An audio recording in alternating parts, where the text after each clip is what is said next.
I took out a loan to help my parents keep their house. A week later, I saw. Welcome back. Hit that like button, share with your friends, and subscribe. Today's story will blow your mind. I never thought a single decision could change the course of my life so dramatically. The day I walked into the bank, signing papers I barely understood, felt like the culmination of years of quiet desperation. My parents' house, our house really, was on the edge of foreclosure. It had been in the family for decades, the kind of place where the walls held the echo of birthdays, arguments, and laughter. Mom always joked that the house was alive, listening and remembering everything. I used to think that was silly, but standing there in the fading light of the bank's lobby, I could almost feel its pulse under my fingertips.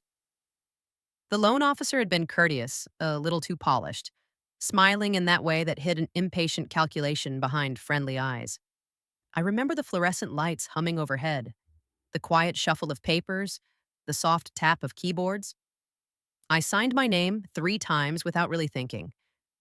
I was so focused on the idea of saving the house that the numbers on the form seemed abstract, inconsequential. A week later, those numbers would feel like shackles tightening around me. When I drove home, the streets were slick with the afternoon drizzle. The city smelled of wet asphalt and exhaust fumes, the way it always does after rain. I gripped the steering wheel so tightly my knuckles turned white, trying to force away the panic that bubbled underneath the relief. The house came into view as I turned the corner, its familiar silhouette softened by the gray mist. The front porch light flickered on as if it were welcoming me back. Or maybe warning me. I hadn't noticed it before, but now the shadows around the house seemed deeper, sharper, like someone had swept away the warmth that usually clung to our neighborhood. Inside, Mom was in the kitchen, humming quietly while she washed dishes. Dad sat at the table, staring down at his hands like they had betrayed him. I set the bank papers on the counter, trying to gauge their reaction without revealing my own storm of anxiety. Mom smiled, a bit too brightly, the way people do when they're trying to believe in something they know isn't true. You did it? She asked. I did, I said, forcing myself to sound calm. The house. It's safe. For now. Dad didn't look up. His voice was low when he spoke.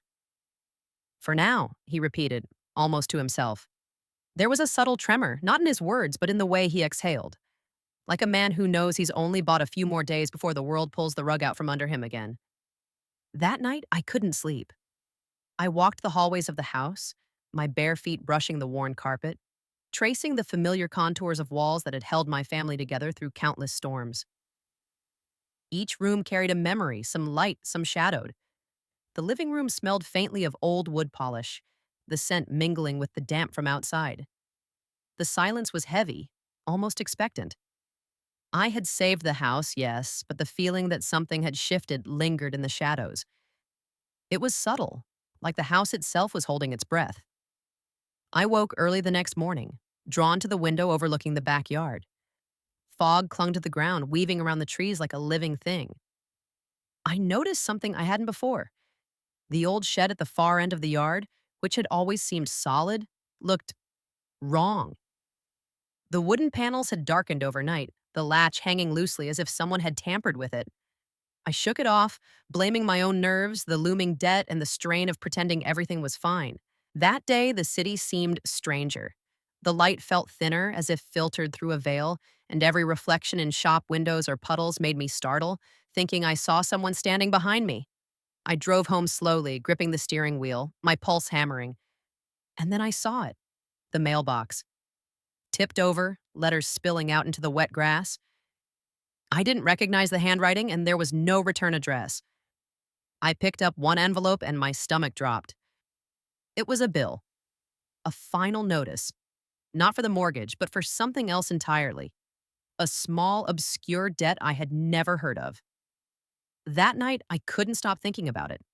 The house, the shed, the letters. They felt like puzzle pieces of a story I wasn't part of yet.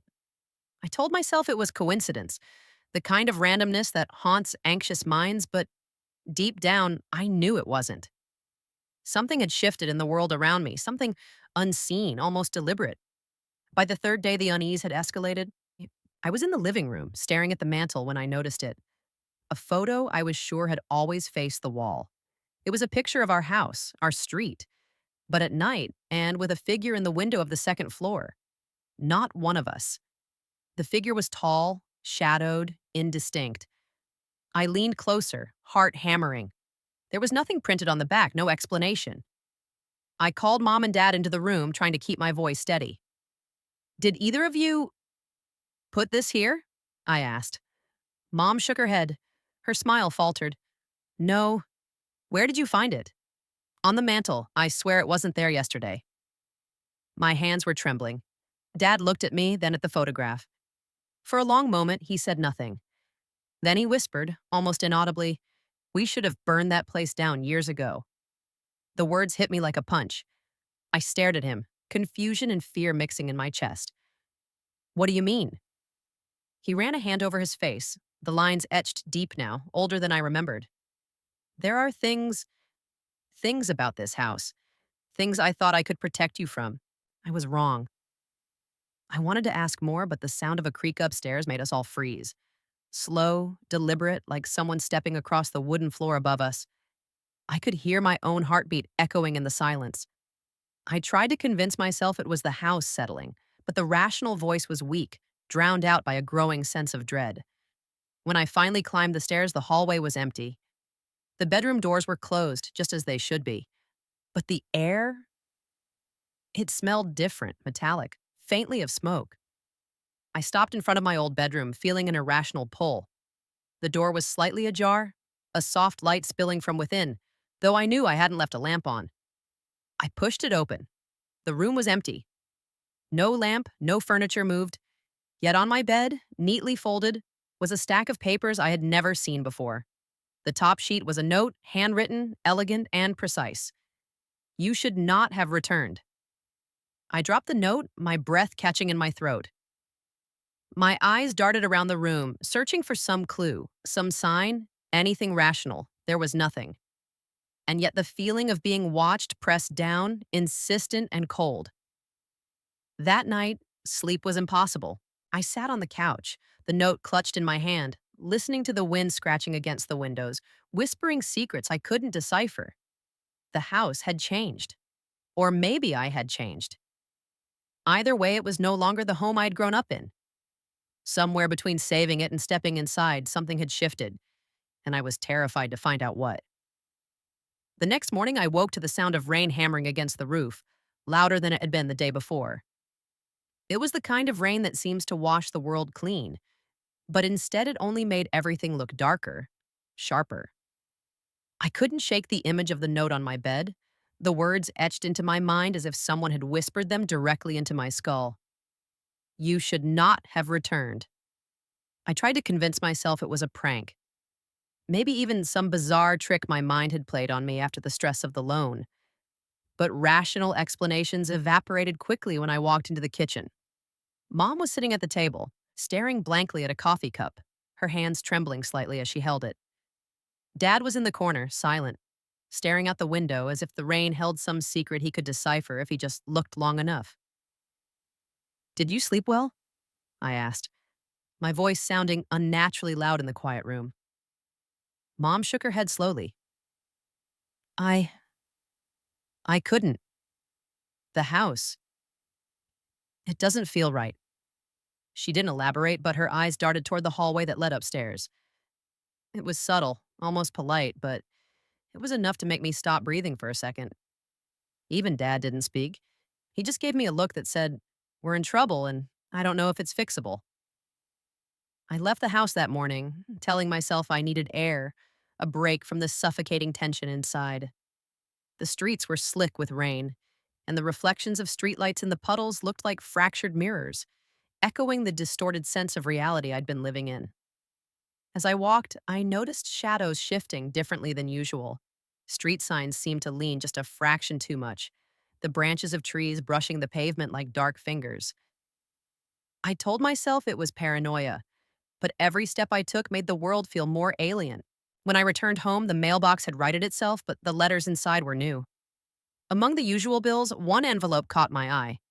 Thick, creamy paper, no stamp, Just my name written in that same elegant handwriting as the note on my bed. My hand shook as I tore it open. Inside was a single photograph, the front of our house, taken from the street. There was a figure standing at the second floor window, different from the last photo. This one was closer, and the shape of the figure suggested someone was watching, waiting. I felt a chill creep up my spine. I couldn't show the photo to my parents. Not yet. I knew Dad would try to dismiss it, say it was coincidence, some trick of the light.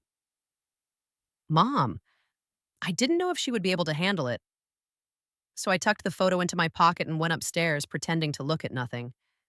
The house felt heavier than ever, as if it were aware I had seen something it didn't want me to. That evening, I decided to explore the shed in the backyard. The memory of its darkened panels and loose latch had been gnawing at me all day. I grabbed a flashlight and stepped into the backyard. The rain had slowed to a drizzle, and the fog clung low to the ground, weaving through the grass like a living creature. The shed looked different now, smaller somehow, yet looming, as if it had grown in the darkness without my noticing. I reached for the latch. It resisted at first, stiff and reluctant, but then swung open with a quiet creak. Inside was darkness so complete it felt alive, swallowing the beam of my flashlight. The smell hit me first. Old wood, damp earth, and something metallic, faint but undeniable. My stomach churned. I stepped inside, my heart hammering against my ribs like it wanted to escape. And then I saw it.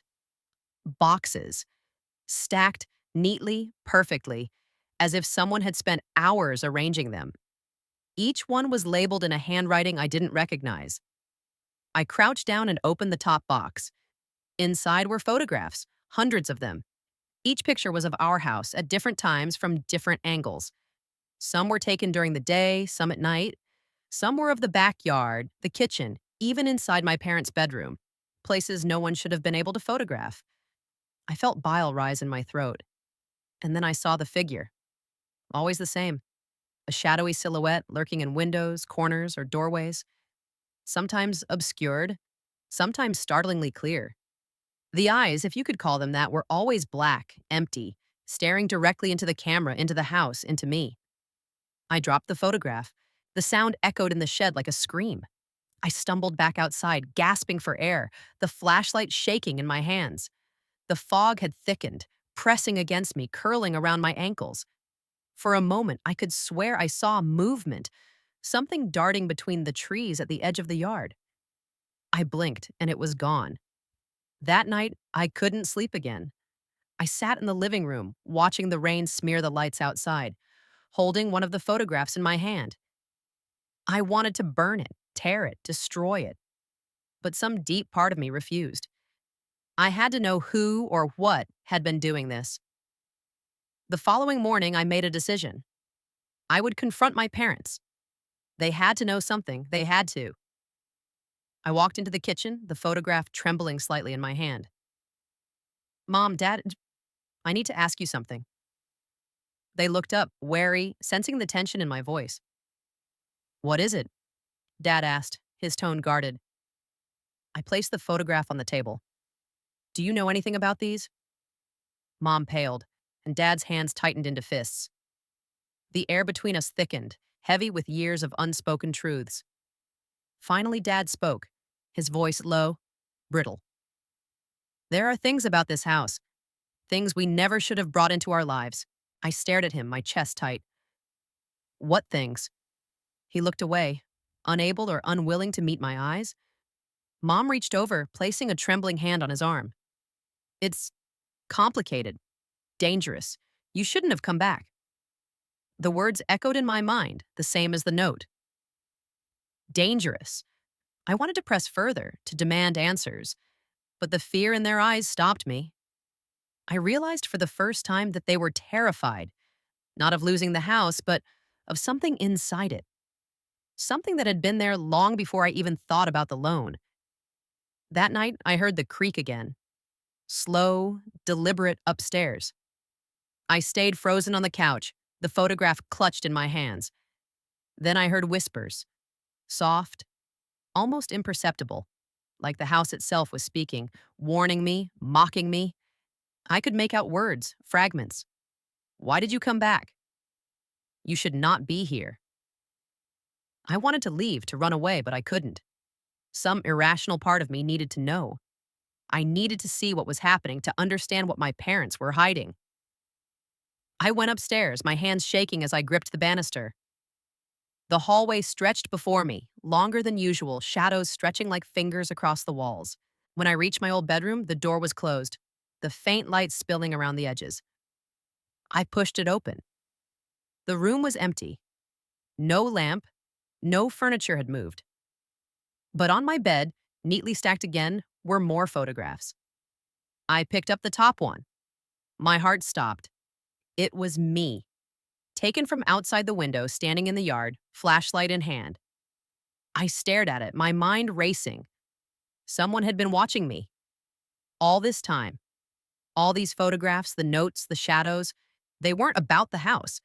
They were about me. I dropped the photograph, backing away, and the room went cold. A whisper grazed my ear, soft but unmistakable. Welcome back. I spun around. No one. Just the shadows, curling along the walls, pressing closer. My pulse raced. I wanted to scream, but my voice caught in my throat. The house was alive, not in the way Mom used to say, not in some comforting way. Alive in a way that watched, waited, remembered, and I had walked right back into it. I didn't sleep that night. Or maybe I did, in small, broken fragments that left me more exhausted than before. The house was impossibly quiet when I woke, as though it had taken a pause to watch me, studying me in the darkness. I sat on the edge of my bed, staring at the stack of photographs I hadn't touched, knowing instinctively that they were watching me back. The air smelled faintly metallic again, the lingering scent from the shed. It was a smell I couldn't place, but it made my stomach churn. By morning, my decision was made. I had to find out what my parents were hiding, no matter how terrifying it might be. I walked into the kitchen where they were already seated, breakfast untouched, staring out the rain-streaked window. I could see them bracing themselves, knowing the confrontation had come. "Dad," I said, my voice steadier than I felt, "I need the truth. Now." He didn't answer at first. His fingers drummed nervously on the table, and Mom sat silently beside him, her hands clasped tightly. Then Dad exhaled, a slow, shuddering sound, and began. "The house. It's not just a house. It's never been just a house. It's older than our family, older than the neighborhood. There are things inside it, things that have always been here, and we thought we could control it, keep it safe, but we were wrong." I froze. My mind struggled to grasp what he was saying. "Control it? What are you talking about?" Mom leaned forward, her voice quivering. "There's a presence in this house. Not, not a spirit. Something older, something patient. It observes. It learns. And it remembers everyone who has ever lived here." I swallowed hard.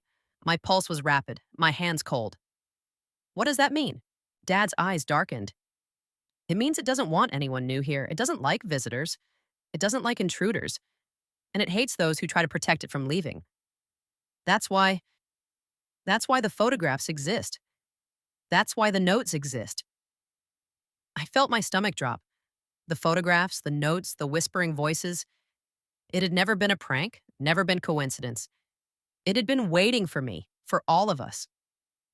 "And the shed?" I asked, my voice shaking. Dad swallowed. "The shed is where it collects things. Evidence. Proof. It likes to remind us that it's always been in control, that it sees everything." I didn't know what to say. Part of me wanted to leave, to run from the house, from the fear that had wrapped itself around my chest. But another part of me, a stubborn, foolish part, wanted to understand it, to face it. That afternoon, I went back into the backyard. The fog had lifted slightly, but the air was still damp, heavy. The shed stood at the far end, its panels darker, almost blackened, like it had absorbed the shadows around it. I gripped the flashlight again, my fingers trembling, and stepped inside. The boxes were still there, neatly stacked. I opened another one. More photographs. More images of me, of my parents, of moments I couldn't possibly remember anyone documenting.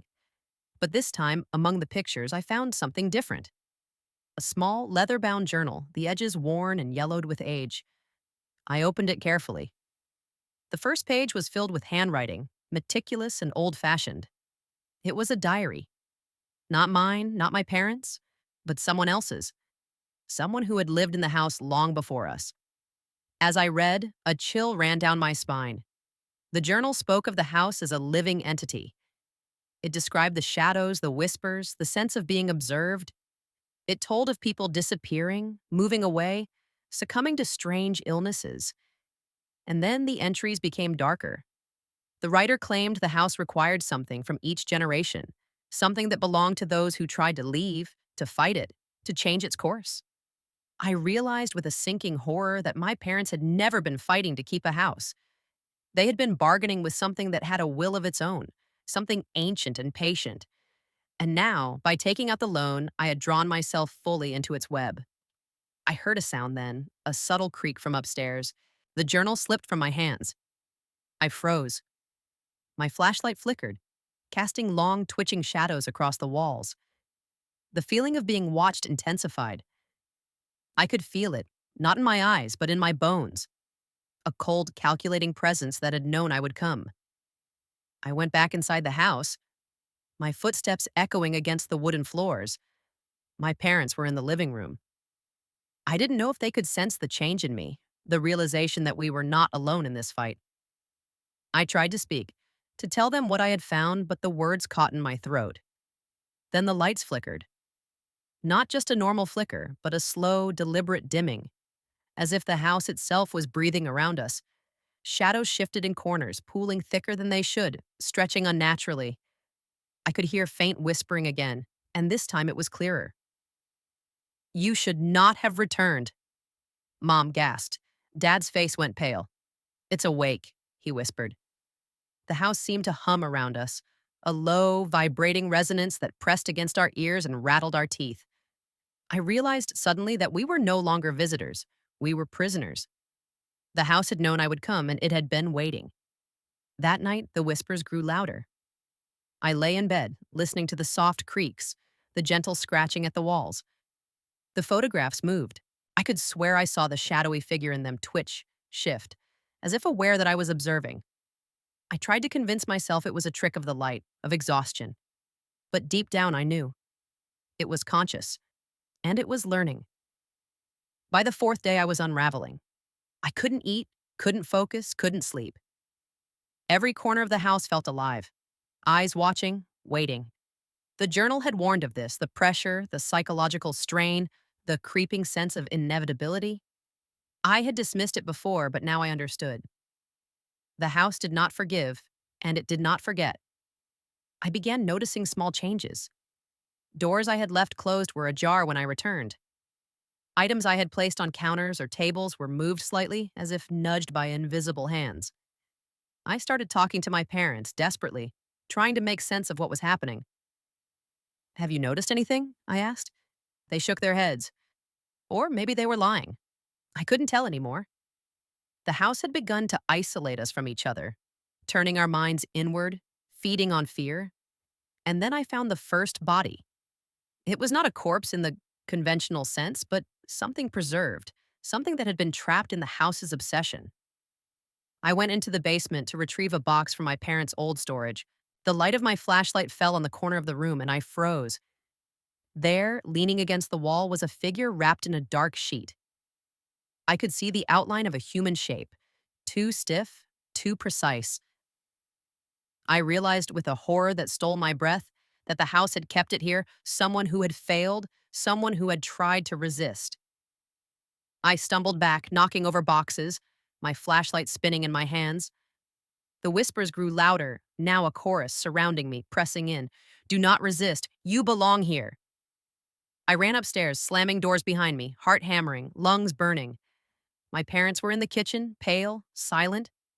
I tried to speak, tried to tell them what I had seen, but the words failed me. The house had stolen my courage, replaced it with panic.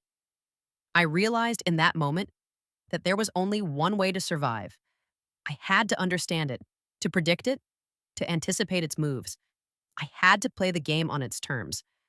I spent the next 2 days documenting every shadow, every creak, every whisper. I cataloged the photographs, the notes, the journal entries. I tried to map the patterns, the routines, the times when the house seemed most active.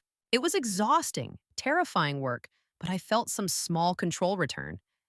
And then I discovered the final twist. In the journal, hidden in a section I had missed, was a note from the original occupant, written in desperation. The house does not forgive betrayal, but it hungers for connection. It seeks continuity. It will watch, it will wait, and it will claim. Only those who offer themselves willingly can survive. I understood finally. The house didn't just punish, it recruited. Those who resisted were destroyed, their presence stored in its walls. Those who submitted were allowed to live, integrated into the fabric of its consciousness. And now I had a choice: resist and be consumed, or surrender and become part of it. I looked around the living room, the photographs, the shadows, the whispers. They were all here, watching me, waiting. I could feel the house stretching, reaching, sensing my indecision. The moment of truth had arrived. I spent the night sitting in the living room, clutching the leather-bound journal, my mind racing with every fragment of what I had learned. The house didn't sleep. Its subtle movements, the almost imperceptible creaks and groans, were constant. Every shadow felt like it was watching me, pressing against the edges of my mind. I tried to focus, tried to plan, but exhaustion clouded every thought. The air was thick with dampness, the lingering metallic scent crawling into my nostrils and embedding itself into my memory. By dawn, I felt numb. I had made a decision. Resistance was futile. Survival meant understanding, anticipating and offering myself willingly, whatever that meant. The journal hinted at it, but no page gave clear instructions. The house thrived on ambiguity, on fear, on hesitation. It was intelligent, patient, and omnipresent. I walked through the hallways, examining the photographs and notes that had accumulated over the week. Each one seemed to react to my presence, the shadows within them shifting ever so slightly, the eyes in the photos flickering with movement that shouldn't have been possible. I realized that even the act of observing them empowered the house, feeding it the knowledge of my awareness, weaving me deeper into its web. I needed to confront it directly, not with fear, but with intention. I went upstairs to my old bedroom where the first note had appeared, where the photographs of me had been placed. I cleared the bed of scattered papers and sat down, my back against the wall. I closed my eyes and tried to calm my breathing, trying to steady the fear gnawing at my gut. House, I whispered aloud. My voice felt absurd, fragile in the vast emptiness. I understand. I will give you what you want, but I need to know, what is it you want from me? The silence was thick.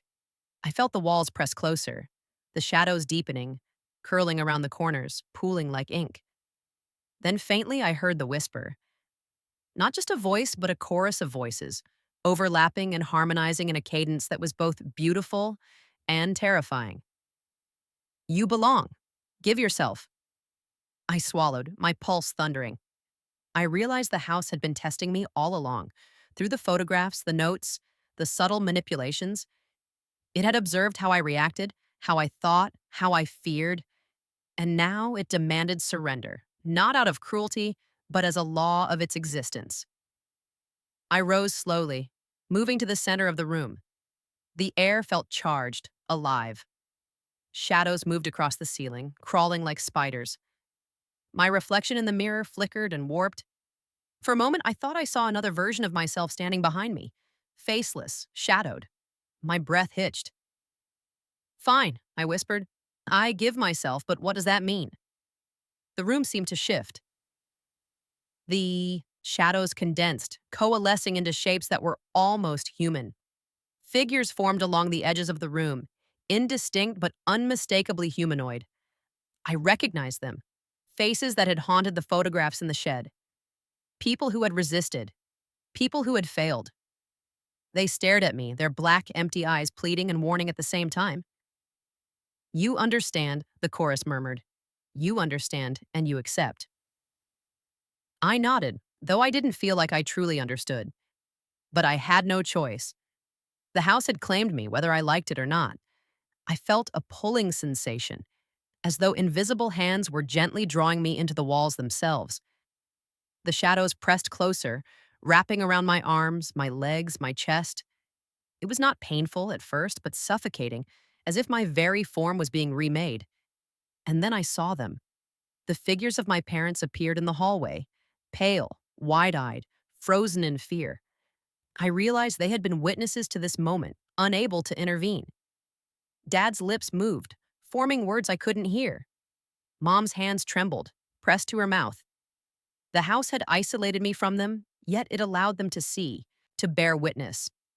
Perhaps it needed confirmation, acknowledgement, or maybe it simply enjoyed the tension. The pulling intensified.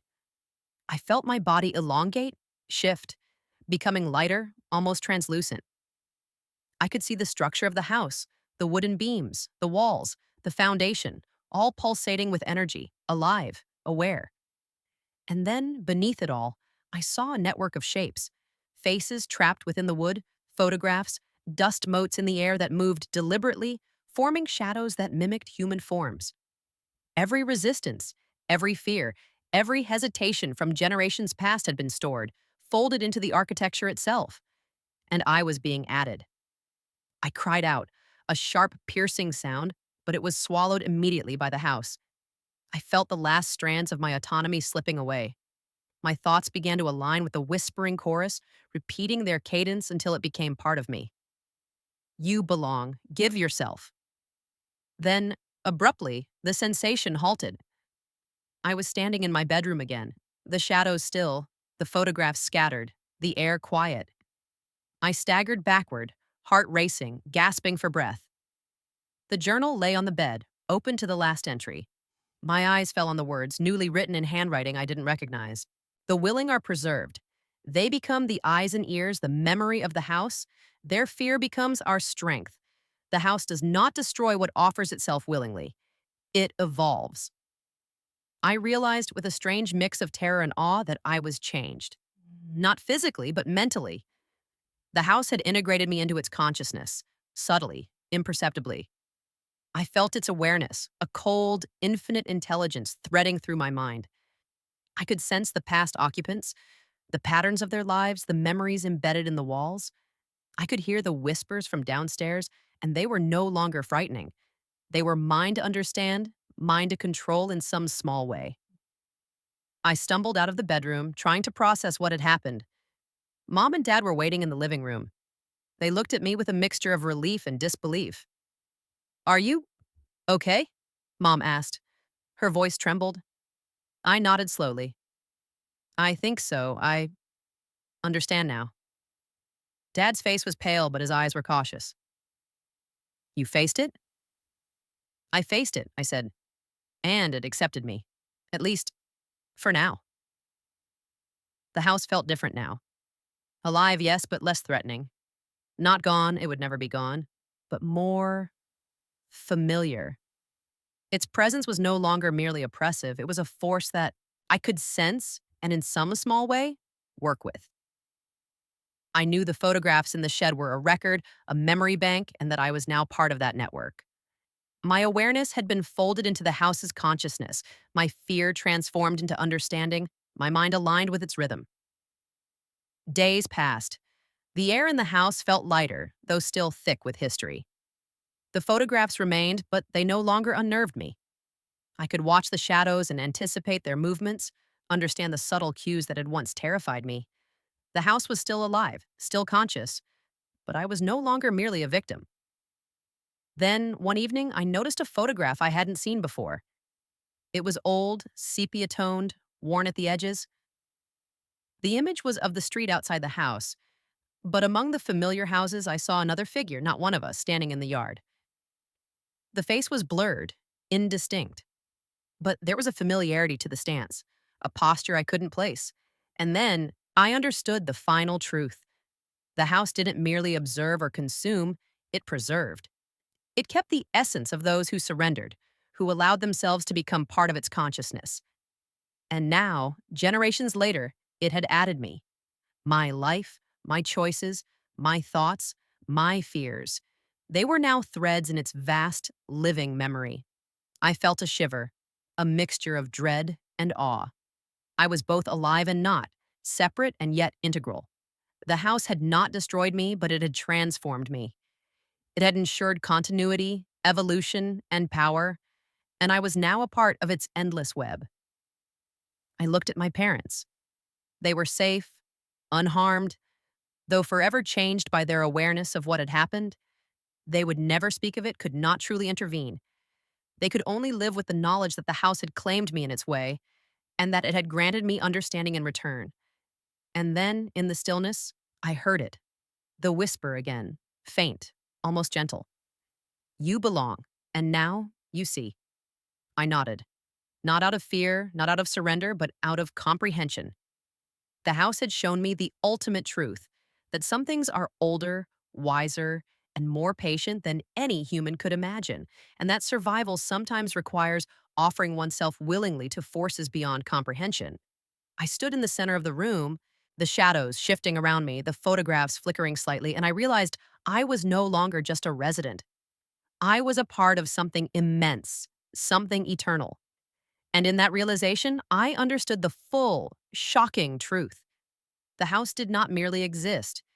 It lived through us, through me, and it would continue long after my body no longer walked its floors. I had come back to save a house. I had found something far older, far more terrifying. And in the end, I had become inseparable from it. The house had won, but in a way I never could have imagined. Days blurred into nights. I no longer noticed the passage of time in the same way. The house had a rhythm now, and I moved to it, attuned to its subtle shifts and currents. The shadows no longer startled me, they flowed like a river, predictable in their chaos, and I learned to anticipate them, to read the pulse of the house as I once read the pulse of my own heartbeat. My parents went about their routines as if nothing had changed, yet I knew better. They walked carefully around the house, aware of its presence, but never fully interacting with it. I watched them over the following week, noticing the tiny gestures, the way Mom paused longer than necessary when opening doors, the way Dad seemed to tilt his head, listening to whispers I could sense, but they could only imagine. They lived cautiously, quietly, understanding in ways I could not fully explain that some things are beyond comprehension and some forces are unyielding. I wandered the hallways at night, flashlight in hand, though I no longer needed it to see. The darkness no longer frightened me, it was familiar, intimate. I could sense every corner, every creak, every breath that the house took. I realized that my mind was no longer just my own. Thoughts of past occupants mingled with mine, their fears, their regrets, their acceptance. They flowed through me like a river, and I flowed with them. One evening, while exploring the attic, I discovered another stack of old photographs. These were older than any I'd seen before, faded and fragile with age. I picked up one carefully, the image blurred and yellowed. It showed the house from the street, a single figure standing in the yard. I recognized the posture immediately. It was me, though my face was obscured. The house had been recording me all along, in ways both subtle and overt. Every move, every fear, every choice had been cataloged and stored in its consciousness. And now I was part of that archive. The realization hit me with a cold clarity. The house did not merely exist. It endured. It thrived. It evolved by observing, by recording, by integrating the lives and wills of those who entered it. I began experimenting, testing the boundaries of this strange connection. I reached out mentally, and for the first time, I felt the presence of others within the house, not just echoes of memories, but fragments of consciousness. They were there, folded into the fabric of the building itself, whispering softly, guiding me, reminding me of patterns, of risks. And I understood something terrifying. The house never truly loses anyone. Resistance merely delays assimilation. Surrender accelerates evolution. I spent a long night reflecting on my parents' words, the journal, and the photographs. They had known, they had feared, but they had survived because they had learned to live with the house rather than fight it. I, too, had learned this, but in surrendering, I had also changed. I was no longer simply a person who lived here. I had become a node, a memory, a conduit for the house's ongoing existence. I was both observer and participant, alive yet partly absorbed, conscious yet connected. In the mornings, I watched the sunlight filter through the curtains, warm and golden, yet tinged with the subtle chill of the house's omnipresence. The floors creaked beneath my feet as I walked to the kitchen, and I could feel the pulse of the building in a way that was almost rhythmic, almost musical. It was alive, yes, but it was also patient. It waited. It remembered. And now it remembered me. One day, while sitting in the living room and sifting through photographs from decades ago, I noticed something I hadn't seen before. A small figure, barely distinguishable in the corner of a yard, holding a bundle of papers. An infant, perhaps. A child of someone who had once lived here. My chest tightened. The house had preserved even the small, fleeting moments, folding entire lives into its consciousness. And it had preserved me in the same way. I realized that survival here was not measured by resistance, but by integration, by becoming part of something far larger and far older than oneself. The weeks passed, yet the world outside felt distant, irrelevant. The rain continued to fall intermittently, fog curling through the streets like smoke. The house, in its infinite patience, observed all of it, but it did not interfere unless provoked.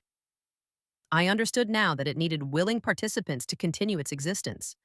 And I was willing.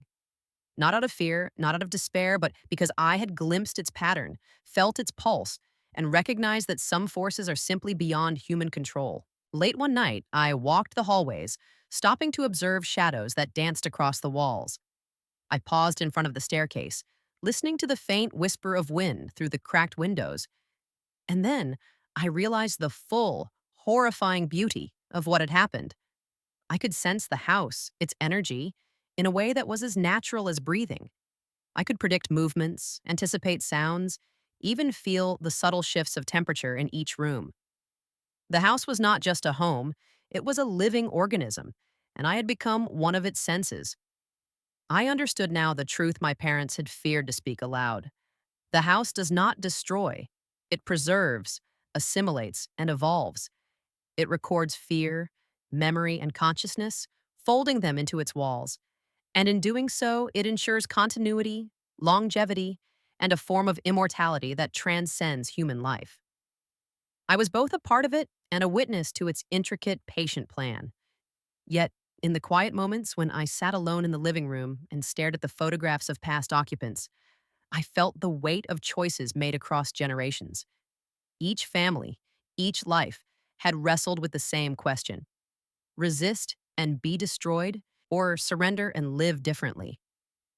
And now, as part of the house, I could see the patterns, the echoes of decisions, and the subtle manipulations that had guided each outcome. I wondered if anyone outside truly knew what had transpired. If someone were to walk past this house on a rainy day, would they feel the pulse of consciousness within its walls? Would they notice the shadows that lingered in corners, or the faint whispers that thread through the air? Or would it remain invisible, patient, waiting for the next person to arrive, to become part of its memory, its rhythm, its existence? At night, I sometimes hear whispers from the old photographs, fragments of conversations, moments frozen in time. And I realize with chilling clarity that they are not ghosts. They are preserved memories, integrated into the living consciousness of the house. Every fear, every joy, every regret exists here, folded into the walls, breathing quietly, observing. And now, my own life, my own choices, are woven into that same tapestry. I walk through the hallways often, pausing to touch walls, to feel the vibrations, the subtle warmth of life pulsing beneath the wooden beams. I have become attuned to its moods, its preferences, its rhythms. And in some way, I am not merely a human surviving within a house, I am part of the house itself. Sometimes, in quiet reflection, I think about the path that led me here. The decision to take the loan, the photograph that appeared on my bed, the shed, the journal, and the whispers, all of it led to this moment. The house had orchestrated every subtle detail, every seeming coincidence, to bring me into its fold. And now I am both witness and participant, observer and observed. I sit in the living room, the rain outside tapping against the windows, and I think about the next generation who may come. Will they resist? Will they surrender? And when they do, will they understand the choice, the transformation, the subtle absorption into something far larger than themselves? And as I reflect, I realize something unsettling yet profound. The house is patient, infinitely patient. It does not rush, it does not plead, it merely waits. And when the next person comes, it will know them, observe them, record them. Mm. And if they offer themselves willingly, it will preserve them forever. I am a part of it now. My parents are safe, my life continues, yet I have changed in ways I can barely articulate. I'm no longer just a child of the house. I'm a thread in its vast, living tapestry, a witness to eternity, and a guide for those who will come after me. The house breathes, and I breathe with it. It whispers, and I listen. It remembers, and I remember. And sometimes in the quiet moments, I wonder, how far would you go to save what you love? What would you sacrifice if the cost were your very self? When survival requires surrender, how do you decide whether it is strength or weakness? And if a force beyond comprehension watches, records, and preserves, would you resist it or offer yourself willingly, knowing that in doing so, you might survive in a way that transcends life itself?